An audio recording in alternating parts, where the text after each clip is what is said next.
Olá, pessoal!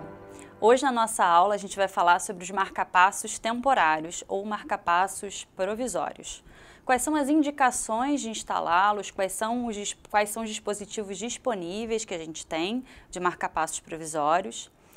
A gente vai falar também sobre os dois principais, no caso a gente vai falar sobre o funcionamento e a instalação do marcapasso transcutâneo e do marcapasso transvenoso.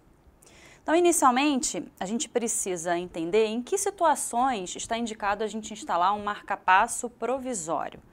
Quais são as situações clínicas em que, até que a gente tenha um tratamento definitivo de uma descompensação clínica, na maior parte das vezes uma bradiarritmia, até que a gente tenha esse tratamento definitivo, seja a instalação de um marcapasso definitivo ou seja a reversão de alguma causa de uma bradiarritmia, a gente vai ter como principais indicações, principalmente em situações em que o paciente apresente bradiarritmias sinusais ou mesmo BAVs malignos. Então, BAV de segundo grau, MOBITS 2, BAVT ou BAV de terceiro grau. Quando a gente tiver situações como essa, em que o paciente tenha instabilidade hemodinâmica, ele tem alguma alteração clínica secundária ao baixo débito por conta da bradiarritmia, seja uma bradisinusal, seja um BAV, e aí as principais indicações de marcapasso, ou seja, as situações em que o paciente costuma ser mais sintomático com estabilidade hemodinâmica, são nos bloqueios atrioventriculares que a gente julga como malignos. Então, BAV de primeiro grau, BAV de segundo grau, MOBITS 1, geralmente não causam tanta instabilidade hemodinâmica. As principais indicações, então, serão nas bradiarritmias sinusais ou BAVs malignos de segundo grau, MOBITS 2, ou BAV de terceiro grau, que é o BAV total, quando o paciente tiver instabilidade hemodinâmica. Também existe uma situação em que o paciente possa apresentar uma taquiarritmia e a gente precisar colocar um marcapasso. É uma estratégia que a gente chama de overdrive suppression, ou seja, a gente tenta colocar a frequência cardíaca do marcapasso ajustada acima da frequência cardíaca do paciente para que o marcapasso assuma ali a atividade elétrica cardíaca do paciente e consiga suprimir aquela arritmia que está acontecendo. É claro que não é muito comum que a gente utilize essa estratégia, a gente pode lançar mão de antiarrítmicos antes, depende muito de qual é a arritmia, a taquiarritmia que o paciente está apresentando, mas em geral as indicações vão ser essas duas aqui. Bradiarritmias em que o paciente apresente instabilidade hemodinâmica. Para a gente lembrar um pouco dessas indicações, lembrando um pouco de como que acontece a condução do estímulo elétrico intracardíaco, a gente tem lá o nó sinusal, os feixes internodais que vão até o nó atrioventricular, o feixe de His, ramos direito e esquerdo e fibras de Purkinje. Quando a gente tem uma arritmia que é iniciada no nó sinusal, uma disfunção do nó sinusal ou um bloqueio atrioventricular, um bloqueio do estímulo do átrio para os ventrículos, o paciente pode apresentar bradiarritmia, dependendo da frequência cardíaca que o paciente apresentar e das comorbidades associadas, isso pode ser bastante sintomático e aí indicar o uso do marcapasso provisório. A gente tem outros tratamentos possíveis. Então, quando a gente pensa no protocolo das bradiarritmias, sempre que um paciente tem uma bradiarritmia com instabilidade hemodinâmica, o que a gente vai julgar como instabilidade hemodinâmica? Vai ser aquele paciente que apresentar, por exemplo, sinais de congestão pulmonar, dor torácica, hipotensão arterial, sinais francos de choque, com extremidades frias, cianóticas, um tempo de enchimento capilar lentificado, rebaixamento do nível de consciência, ou seja, todos os sinais de um baixo débito cardíaco secundário a uma bradiarritmia, ou seja, instabilidade hemodinâmica, o que a gente vai fazer? A gente vai inicialmente tentar atropina.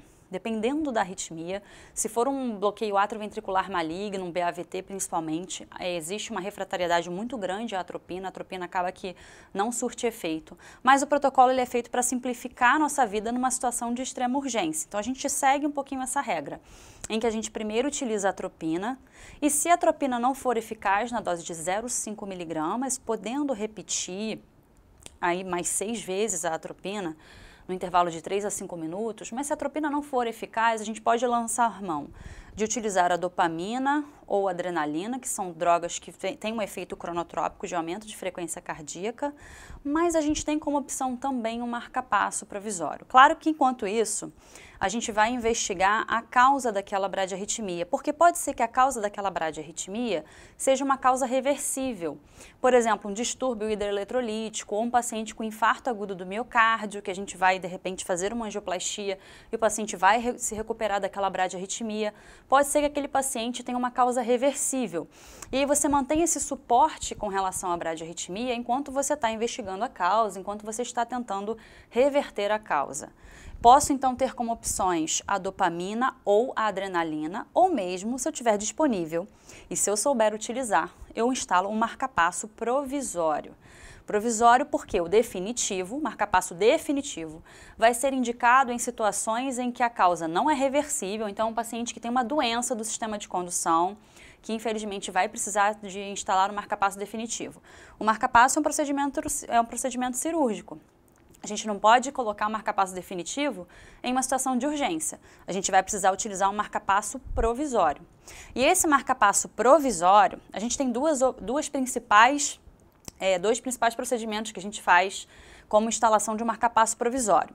Só que o mais rápido mesmo que a gente tem disponível ali na hora para a gente instalar imediatamente no paciente é um marcapasso transcutâneo. Então, geralmente, a indicação vai ser dopamina ou adrenalina em caso de refratariedade da atropina ou a instalação de um marcapasso transcutâneo. Enquanto o paciente está lá com o marcapasso transcutâneo, a gente vai ver os detalhes sobre o marcapasso transcutâneo, eu posso planejar a instalação de um marcapasso transvenoso que vai ser uma ponte até a reversão da causa, por exemplo, ou então a instalação de um marcapasso definitivo. Quais são os marcapassos disponíveis? Eu tenho os marcapassos provisórios e o marcapasso definitivo. Dos marcapassos provisórios, eu tenho o transcutâneo, o transvenoso. Esses são os dois que a gente vai discutir mais ao longo da aula, que são os que a gente utiliza na emergência, no ambiente de terapia intensiva no paciente com uma urgência decorrente de uma bradiarritmia sintomática. Mas a gente também tem o marcapasso epicárdico, o marcapasso esofágico e aí o marcapasso definitivo, tá? O marcapasso transcutâneo, nós vamos ver mais detalhes adiante. Basicamente, a gente coloca pás no tórax do paciente, como se fossem as pás da desfibrilação, e ajusta o desfibrilador, que na maior parte dos casos, dos mais modernos, eles têm função de marcapasso ali, então a gente vai utilizar a função de marcapasso do desfibrilador, vai fazer os ajustes e ele vai comandar ali a atividade elétrica intrínseca, a atividade elétrica do paciente que está com alguma bradiarritmia sintomática. O marcapasso transvenoso, que nós também vamos ver mais detalhes mais à frente, ele vai ser instalado através de uma punção venosa profunda, ou seja, não são pás coladas no tórax como o transcutâneo, são eletrodos que são instalados dentro da câmara cardíaca, dentro do ventrículo direito. O epicárdico na verdade, é um marcapasso que ele é instalado em procedimento cirúrgico. Então, um paciente no pós-operatório de cirurgia cardíaca ou de uma troca valvar, ou que seja que precise, que saiba que uma das complicações possíveis do pós-operatório, por exemplo, é uma bradiarritmia, a gente já coloca lá o marcapasso epicárdico e já consegue fazer essa prevenção de eventos no pós-operatório, por exemplo, tá? A gente também tem um marcapasso esofágico muito menos disponível, muito menos utilizado, em que o eletrodo ele fica no esôfago, que fica bem pertinho ali das câmaras cardíacas, mas que gera esse estímulo através de um catéter instalado no esôfago. E a gente tem o marcapasso definitivo. O marcapasso definitivo trata-se de um gerador que é implantado no subcutâneo do paciente, que tem uma conexão. Os cabos vão até as câmaras cardíacas por dentro da veia.